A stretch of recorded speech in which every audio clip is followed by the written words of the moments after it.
Awganistanyň prezidenti wezipesinden çekilýän Hamid Karzai soňky tapar milli goşunyň öňünden geçdi. Prezidentlik saýlawlarynda ýeňiş kazananlygy geçen hepde eglan edilen Ashraf Ghani prezident kasamyn etdi. Munyň ýa-ni Ghani saýlawlarda özüne bäsiş bolan Abdullah milli bütewlik hökümetinde ýerine ýetirjek häkimiýetiň baş tutany wezipesinde kasam etdirdi.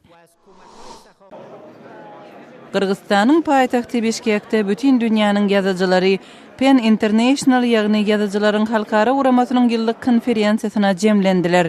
Edebiýatyň we söz azatlygynyň dünýä ýaýramagyna ýardym bermek maksadyny öz öňünde goýan guramanyň Bişkekdäki konferensiýasy Santaýdan 80-nji çäre bolup söz azatlygy gödek depelenýän Merkezi Aziýada ilkinji gezek geçirilýär. Kırgızstan regionyň iň açyk jemgyýeti hataplanýar. Emma aktivistler bu ýurtda hem häkimetleriň medpuat azatlygyna garşy çäre görýänligini aýdýarlar.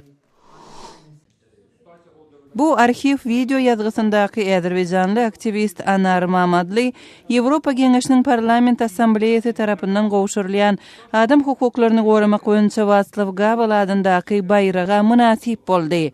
Mamadly Azerbaýjanda grajdan we demokratik azatlyklaryň ugrunda görüşýän guramany esaslandyrdy. Bu gurama geçen ýylda ýurtda bolan prezidentlik saýlawlaryny tanqid eden soň Mamadly may aýynda 5,5 ýyllyk türme tutsaglygyna höküm edildi. Siz günüň täzelikleri bilen tanış oldunuz.